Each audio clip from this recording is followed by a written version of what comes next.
Hi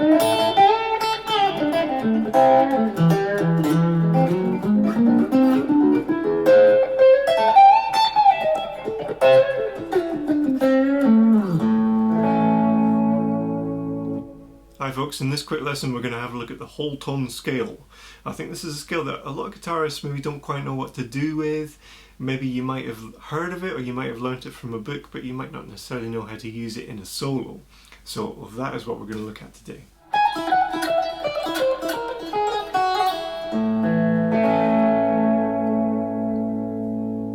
First up, let's establish what the whole tone scale is. It's called the whole tone scale because every note is a whole tone apart. So a tone is the equivalent of 2 frets on the guitar. So maybe the easiest way to visualize that is to play it all on one string. So let's go with the low E string. We'll play the open string, and then we're going to play all the even numbered frets. So open, 2, 4, 6, 8, 10, and 12. And backwards 10, 8, 6, 4, 2, open.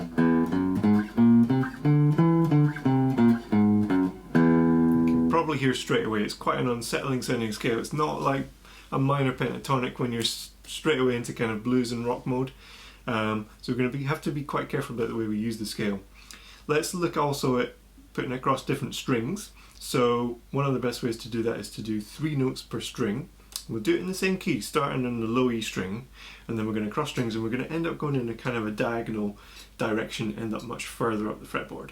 So starting with low E string, open 2 and 4, and then next string 1, 3 and 5.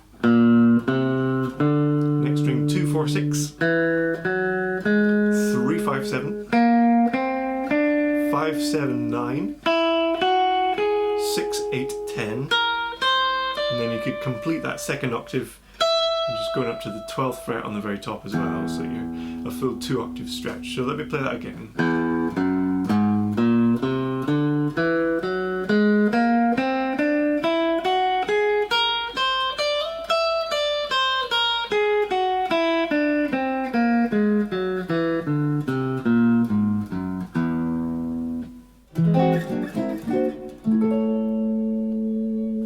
So that's what it sounds like. How can we use it? The first thing to establish here is it's probably not a scale you're going to be using for an entire guitar solo or for an entire piece of music. It's something to unleash over particular chords in particular situations. So think of it almost more like a kind of an extended arpeggio.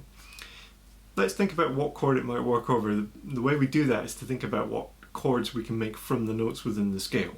So let's see if we've got a triad. We've got E was our root. We'd have G sharp on fret 4, that's a major third. So far that could sound like we're heading for a major chord. But it would need the perfect fifth, which we don't have. We have a sharp fifth or an augmented fifth on fret 8. So that gives us an augmented triad. So that is a clue. We could use this scale potentially over an augmented chord. Let's see what else we can do. Maybe if there's a 7th, fret 10 would give you the D, so that would make the chord E7 sharp 5, which is quite a common chord in jazz and blues. Quite often played like this. And that chord's most often used as a chord 5 to go back to chord 1 in a sequence. So if it was E7 sharp 5, it would often be resolving back to A.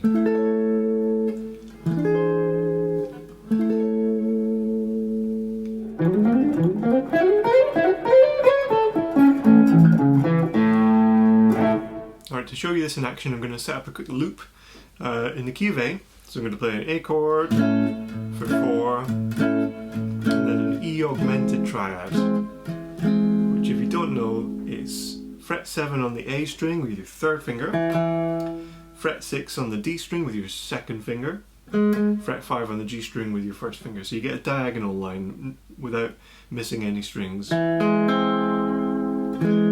you just want to play those 3 really for the purposes of this. Don't add in that open B string. That's an interesting dissonance.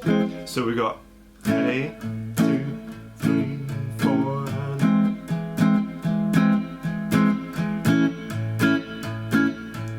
So just, you know, a fairly bluesy sort of sound. I'll set it up.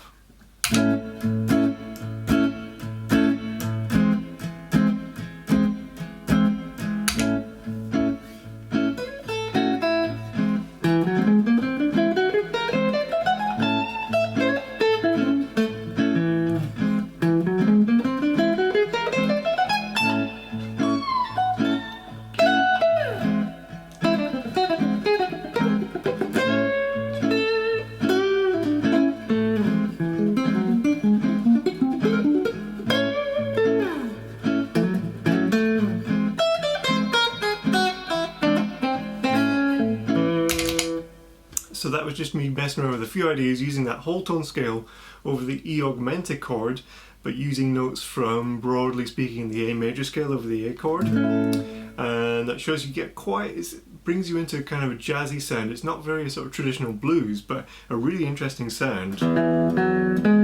First three notes are just belonging to the A major scale, so there's nothing really striking about those. You would think I was just playing still in the key of A.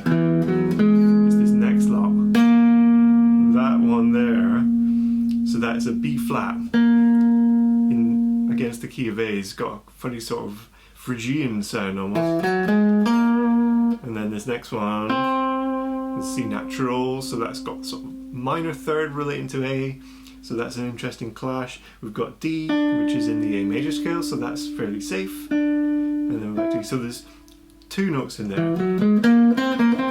Those ones, the B flat and the C natural, that are bringing this interesting different flavour to the sound of what we're playing. And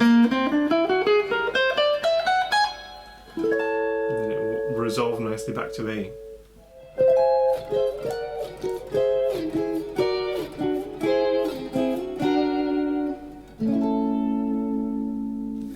So next up is your turn to try this out. I'm going to do just that chord vamp of A to E augmented. And you can use this bit of the video to practice and try applying the scale over that E augmented chord. So if you're totally new to this, what I'd suggest is play something in the key of A major, of course, over the A chord. It could be very simple, maybe just A major pentatonic. And then when it comes to that E, at first just try out playing the scale, just straight. So maybe not do the full 2 octaves unless you can play incredibly fast. Let's think about starting maybe on fret 7 of the A string, so that gives you E. And then you can go 7, 9, 11, 8, 10, 12. So you go... You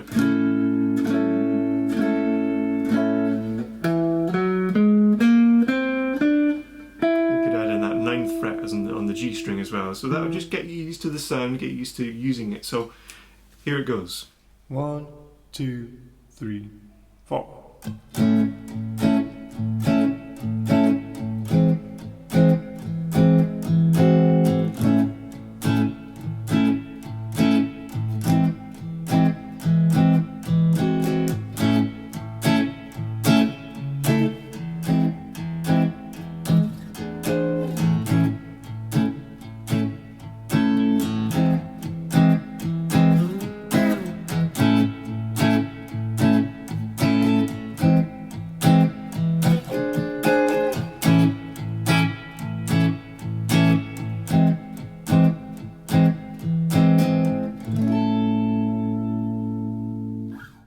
We're going to get to a few specific licks and examples in a moment, but something I wanted to mention was the fact that within this scale, certain notes will lead you back to chord 1 more readily than others.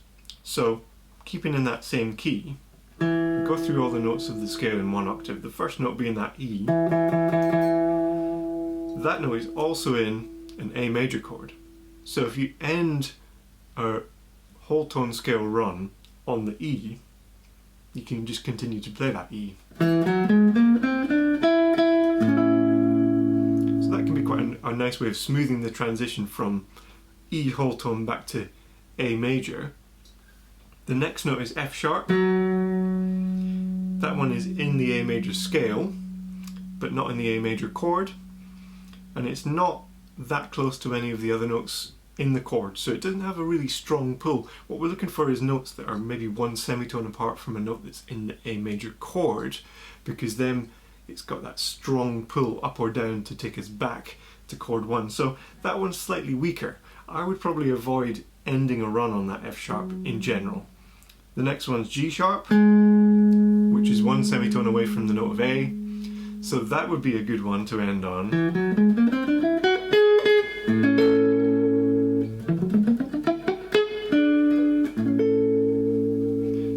Getting kind of, well, it's a perfect cadence really there. So G sharp's good. Next one is B flat. Strange notes to hear in this key. It would pull us back down to the A. It's one semitone away from A.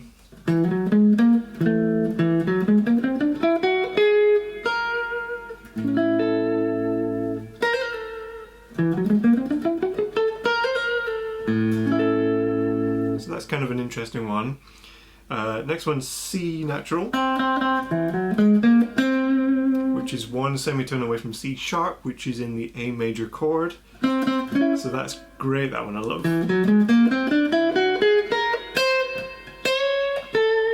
You can even just bend it up a semitone and then you're back into A major. It's a nice sound.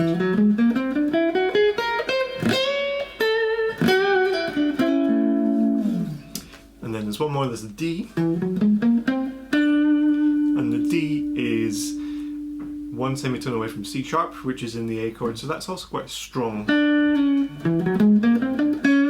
That'd be quite a cool run, just short.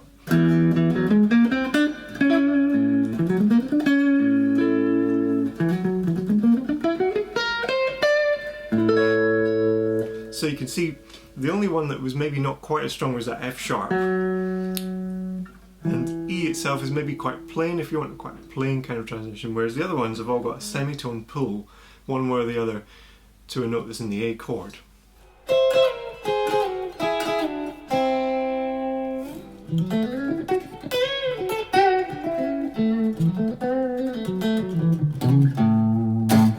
Alright, we're going to finish up the quick lesson just with a few examples of melodic phrases that you can use from the whole tone scale that avoid just playing up and down the scale. So the first one I'm going to look at is using that triad, that augmented triad. And here's the brilliant thing about this. That shape can be moved 2 frets up and down the entire fretboard, and you are getting nothing but notes from the whole tone scale.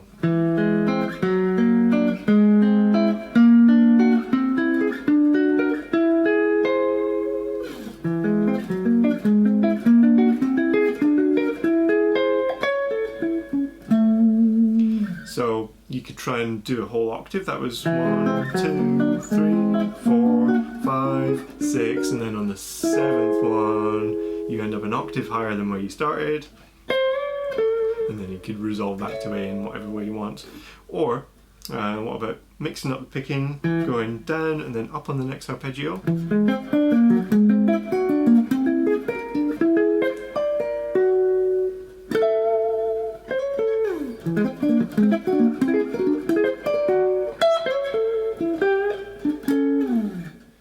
Okay, lick 2, by the magic of the G and the B strings, we can get the whole tone scale in a kind of a grid.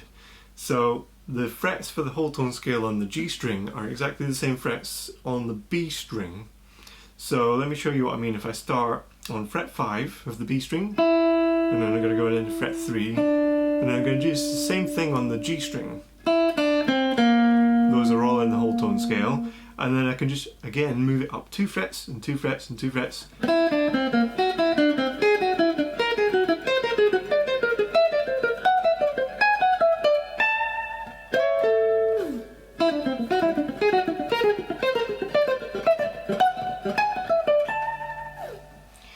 Or it could be the other way around.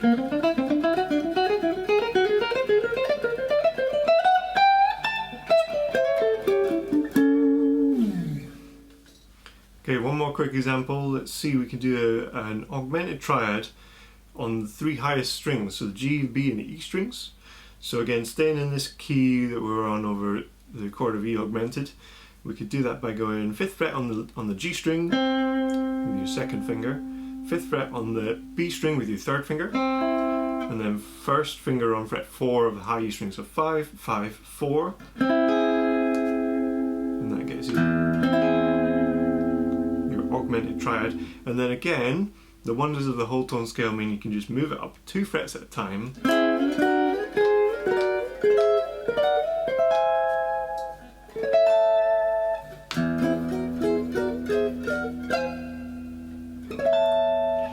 So you could play it as a block chord like that, or you could do arpeggiate it like I did before.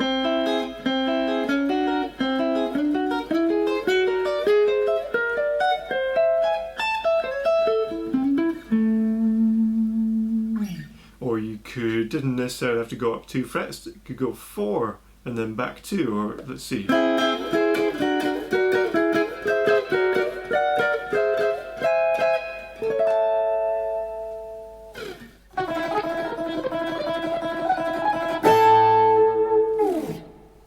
So there we are, that's the whole tone scale. That's by no means an exhaustive list of the ways you could use it, but that's one way that I've found useful, way of injecting some interesting colour into bluesy solos and things.